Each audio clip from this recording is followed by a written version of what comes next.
through a seated activity that we do with a lot of clients. Most of the time, because we're a neurological rehab facility, we work with a lot of individuals with hemiplegia or hemiparesis, non-use of unilateral upper extremity, or difficulty moving one arm.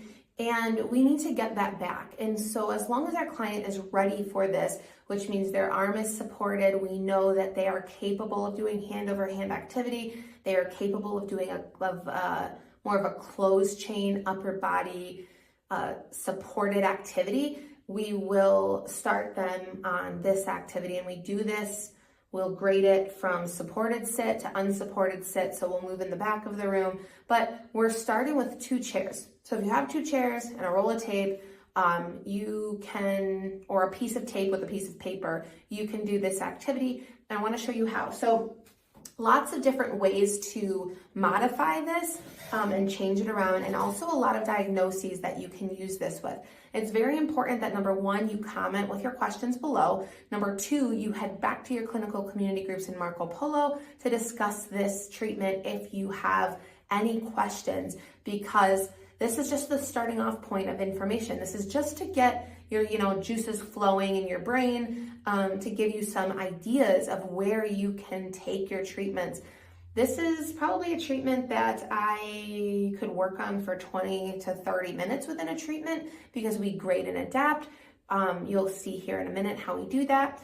And it would be billed under neuromuscular reeducation or kinetic-based activity, depending on why I'm using it. A lot of the times it's just to facilitate trunk forward flexion with extension and return to midline, which I'll show you in a minute. But we're also trying to facilitate reach, just being able to have an even reach between bilateral upper extremities when one is not functioning to goal achievement level. That's why we would use this as well. So how do I set this activity up? We'll have the chair, which is what I'm sitting on. And then I have a high back chair. You could use a wall. You don't need to use a chair. It just works for us. So I will do 3 tiers. I'll do this, like a top tier. I'll do a middle tier. And I'll do a lower tier. This may help the patient to do like a forward below midline reach, or a forward below base of support reach, middle, so neutral, and then maybe even a little bit of shoulder flexion above shoulder height, okay, depending on where your client is seated.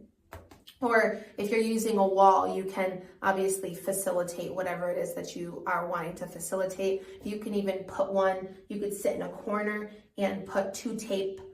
You could put a tape on either side of the corner to facilitate some trunk rotation as well.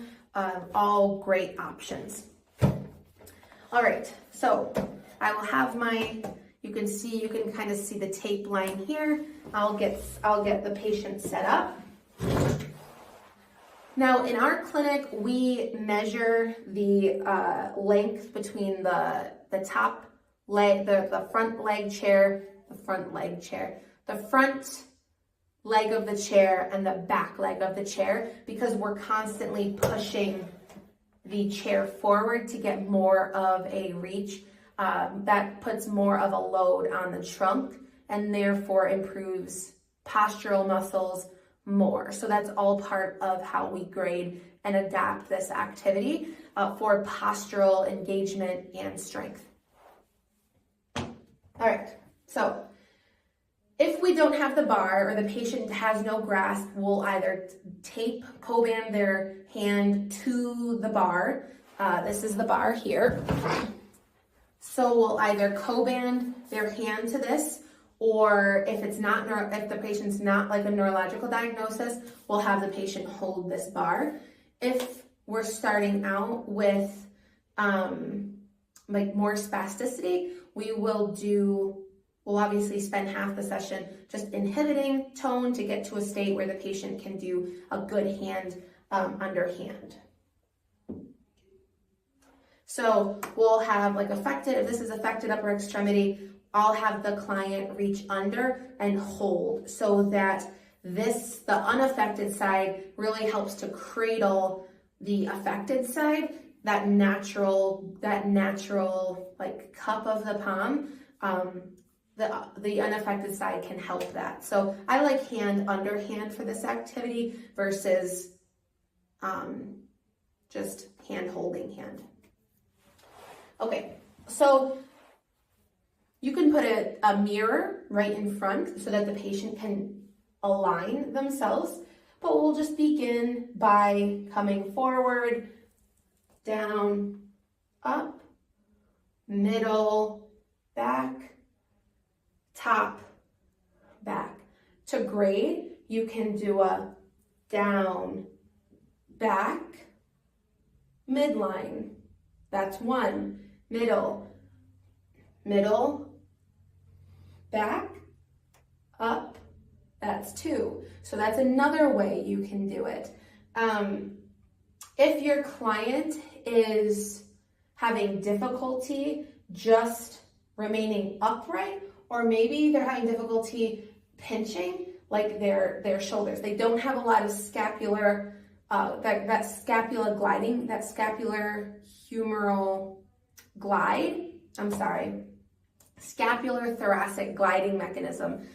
If their scapular thoracic gliding mechanism is not allowing for full protraction and retraction, we want to help that because we don't want them to get stuck in that. So I'll use this particular activity to really help open up my client, their scaps, really help their scaps achieve more mobility if they have nobody at home to facilitate scapular mobility for them. So what can we do?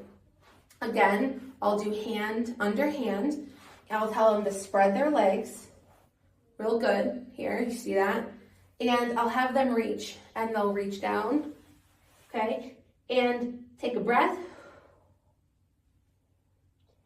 And I'll have them visualize their scapulas just folding around their rib cage. So I want them to feel and see in their mind's eye that the scapulas are actually opening up and coming forward, and they should feel that. It's so nice as a practitioner to literally see these scaps just folding around and doing their job. All right, so here we have a great protraction here, and then I'm going to have my patient come up to middle. Okay, so come up to middle and pinch, come up to middle and pinch. So you're going to do some retraction. This allows for full excursion of protraction and full retraction, but it does it more in a supportive, active way. So we're really trying to facilitate engagement of the proximal support structures. Okay, so that is a couple of ways that I've used this. Again, you can progress. You can put a weight on here to further make it more of a challenge. You can push the chair forward. You can also do this. We do this, where we reach forward and come up. Reach forward and come up. Forward, come up. If you flip it around like this, you can get some window washing action. I know there's a lot of OTs that enjoy that. So we can bring the chair all the way back and we can do a lean forward. You see how I was able to like facilitate like pelvic mobility too, okay? So we can do a 1, 2, 1, 2. If you want other targets, you can do a target here and a target here, flip it around, reach forward. So lots of different things that you can do to facilitate dynamic sitting skills. So let's do this. 1, 2, flip it around. 1, 2. 1, 2, opposite side. 1, 2. So you're working on all of the skills that you need for bed mobility, for sitting unsupported, for transitional movements. This activity is a foundational skill activity for BOT and what we do with our treatments because of all the ways that we can grade and adapt it and what it's working on. Because a lot of the times, especially with neurological patients, they have poor pelvic mobility, like they're stuck or frozen, or if somebody has chronic lower back pain or pelvic pain or hip pain, their pelvis is not moving the way it should. So this helps facilitate pelvic engagement. It helps facilitate movement of the trunk superimposed on the pelvis.